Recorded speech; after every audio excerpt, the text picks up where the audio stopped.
नमस्कार साथियों, आज हम पढ़ेंगे कि संस्थागत नियोजन क्या है, जो फर्स्ट ग्रेड के फर्स्ट पेपर में आता है स्कूल मैनेज वाले टॉपिक के अंदर।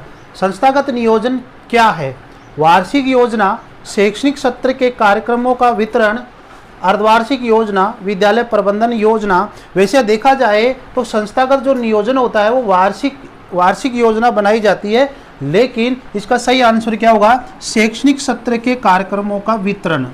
एक शैक्षणिक सत्र के अंदर जो कार्यक्रम करेंगे या हो चुके हैं उसका यहाँ पर विवरण होता है। विद्यालय समन्वय योजना किसने चलाई थी? मुदालियर आयोग 1952-53, कोठारी आयोग 1964-68, एनसीईआरटी या उपरोक्त सभी ने। तो विद्यालय समन्वय योजना जो सिफारिश की थी वो है मुदालियर शिक्षा आयोग 1952-53 ने। राजस्थान में विद्यालय योजना की रूपरेखा कब प्रारंभ हुई थी? 1968, 1965, 1975, 2005 में। तो ये राजस्थान में जो विद्यालय योजनाएं बनाई जाती है, ये रूपरेखा जो प्रकाशित हुई थी वो 1968 के अंदर प्रकाशित होती है। राजस्थान में विद्यालय योजना कब अनिवार्य हो गई थी? प्राथमिक विद्यालय में, उच्च प्राथमिक विद्यालय में, माध्यमिक विद्यालय में, उच्च माध्यमिक विद्यालय में विद्यालय समन्वय योजना, जितनी भी जो योजनाएं होती है वो अनिवार्य हो चुकी थी। कब? 1972 और 73 के शैक्षणिक सत्र के अंदर अनिवार्य हो गई थी। आवश्यकताओं तथा उपलब्ध संसाधनों के आधार पर, देखिए, आवश्यकताओं तथा उपलब्ध संसाधनों के आधार पर एक संस्था निर्मित विकास एवं सुधार कार्यक्रम संस्थागत नियोजन है। आवश्यकताओं तथा उपलब्ध संसाधनों के आधार पर यह कथन किसका है? यह है M.B. बूच के अनुसार। आप याद रखें, संस्थागत नियोजन शिक्षा सुधार की यात्रा में एक मील का पत्थर है। इसका आंसर कि यह कथन किसका है? E.W. फ्रैंकलिन का है। तो मील का पत्थर कहने वाला योजना को E.W.S. फ्रैंकलिन है।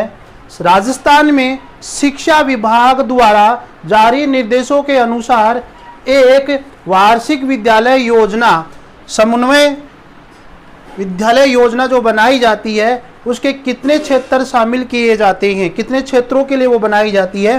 4 क्षेत्रों के लिए।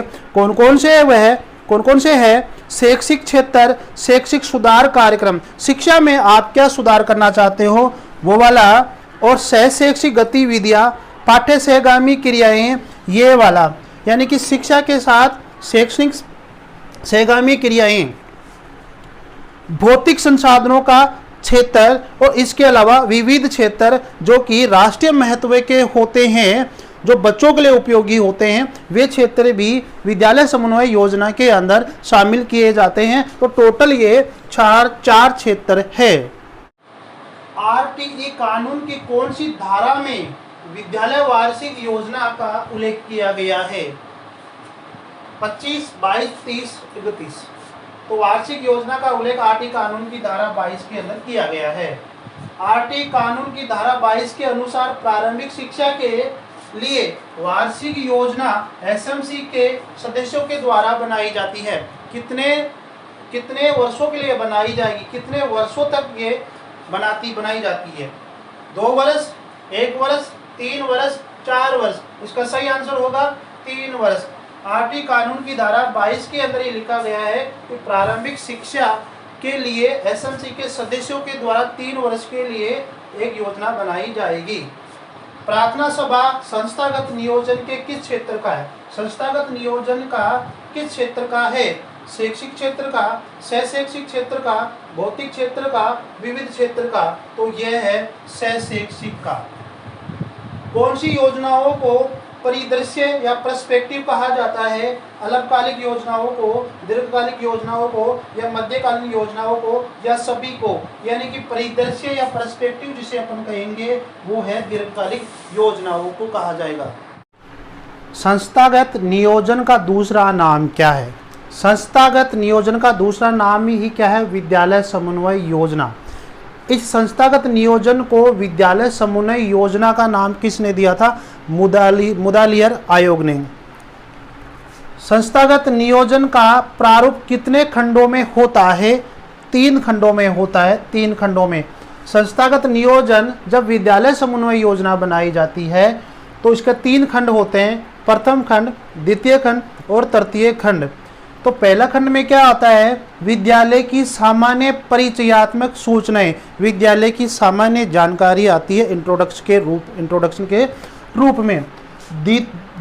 द्वितीय खंड में हम किसके बारे में बात करते हैं, गत सत्र की क्षेत्रवार व कार्यक्रमवार के अनुसार उपलब्धियां, यानी कि दूसरे खंड के अंदर हम गत सत्र की शैक्षणिक उपलब्धियां, उसमें क्या घटनाक्रम हुआ वो उसके बारे में हम लिखते हैं। तीसरा खंड है, तृतीय खंड के अंदर क्या होता है कि वर्तमान सत्र की कार्यक्रमवार योजना, इसमें हम लिखते हैं। तो वर्तमान सत्र की जो गतिविधियों का हम उल्लेख करते हैं समन्वय विकास योजना में, विद्यालय समन्वय योजना के अंदर, तो तृतीय जो खंड है वो सबसे महत्वपूर्ण है।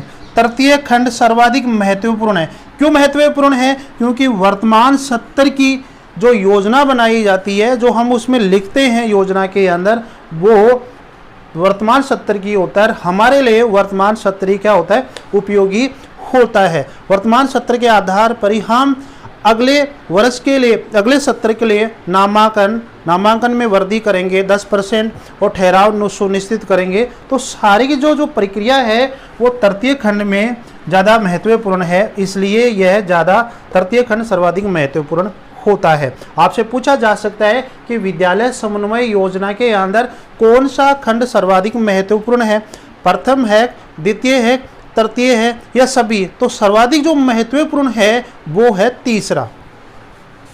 विद्यालय समन्वय योजना कब तक जिला शिक्षा अधिकारी तक पहुंचानी पड़ती है? ठीक है, तो ये 15 मई तक हम अपने विद्यालयों से विद्यालय समन्वय योजना को पीओ को दे देते हैं। पीओ फिर आगे लेवल के अधिकारियों को पहुंचाते हैं। तो आगे तक वहां तक पहुंच जानी चाहिए 15 मई तक। सह शैक्षिक सहगामी गतिविधि है। सह शैक्षिक सहगामी गतिविधि है, शैक्षिक नहीं, सह शैक्षिक। पाठ्यक्रम, गृह कार्य, एमडीएम, उपचारात्मक शिक्षण। पाठ्यक्रम, गृह कार्य और उपचारात्मक शिक्षण शैक्षिक गतिविधि है, जबकि एमडीएम का जो प्रोसेस है वो शैक्षिक गतिविधि के अंदर आता है। हमारा प्रार्थना स्थल, प्रार्थना की जो गतिविधि है वो भी शैक्षिक गतिविधि में सम्मिलित होती है। निम्नलिखित में से किसे विद्यालय समन्वय योजना में सम्मिलित किया जाता है? जनांकिकी आयाम, स्थानिक एवं जनांकिकी आयाम, उपदेशात्मक सुविधाएं, सभी को हम विद्यालय समन्वय योजना के अंदर क्या करते हैं, शामिल करते हैं।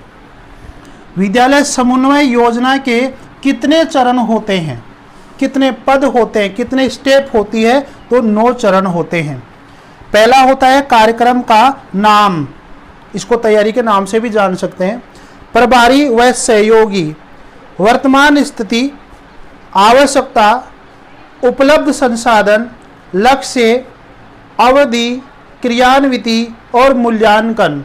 मूल्यांकन वैसे भी सबके लास्ट में होता है मूल्यांकन। तो ये 9 क्या है, इसके स्टेप है समन्वय योजना बनाने के। विद्यालय समन्वय योजना शब्द किसकी देन है? ये विद्यालय समन्वय योजना जो शब्द है, इस योजना का जो शब्द है वो किसकी देन है? ये है मुदालियर शिक्षा आयोग जो है, मुदालियर आयोग 1952 और 53 की देन है।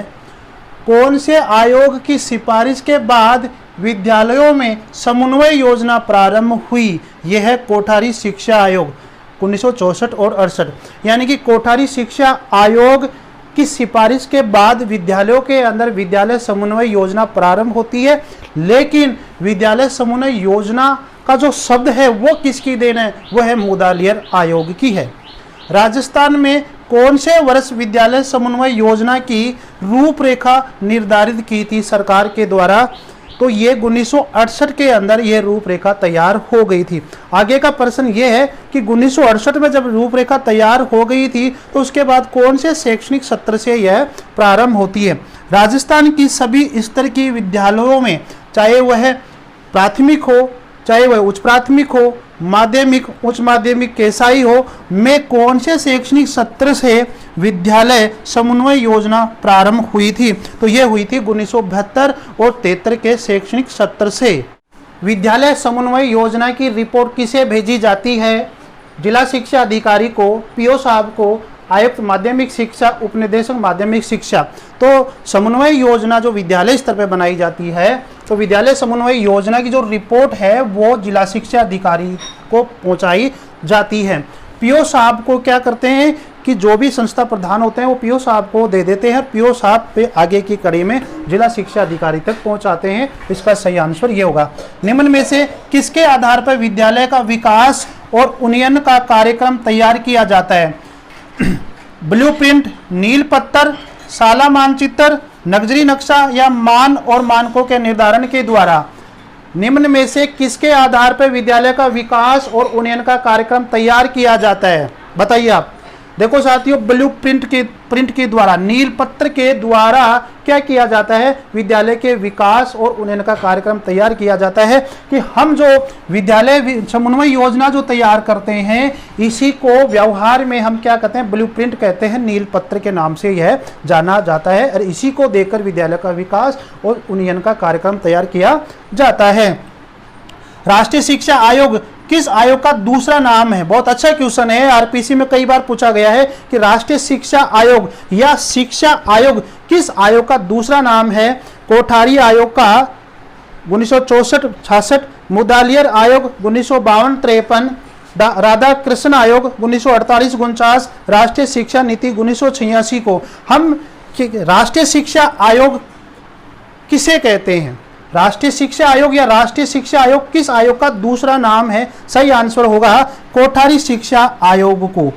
कोठारी शिक्षा आयोग को हम शिक्षा आयोग के नाम से या फिर राष्ट्रीय शिक्षा आयोग के नाम से जानते हैं, क्योंकि पहली बार शिक्षा से संबंधित बहुत ज़्यादा सुधार करने की कोशिश इसी आयोग ने की थी और इस आयोग के जो अध्यक्ष थे वो डॉक्टर दौलत सिंह कोठारी थे। और उन्होंने क्या है कि 1966 के अंदर उन्होंने क्या है कि रिपोर्ट दी थी अपने जो, और तारीख में बता दूं आपको, तारीख कौन सी है? 29 जून 1966 के दिन डॉक्टर कोठारी साहब ने, डॉक्टर दौलत सिंह कोठारी जी ने रिपोर्ट दी थी सरकार को और उसकी अनुशंसा के आधार पर शिक्षा में जो बदलाव हुए थे वो यहाँ पे लागू किए गए थे। नमस्कार साथियों।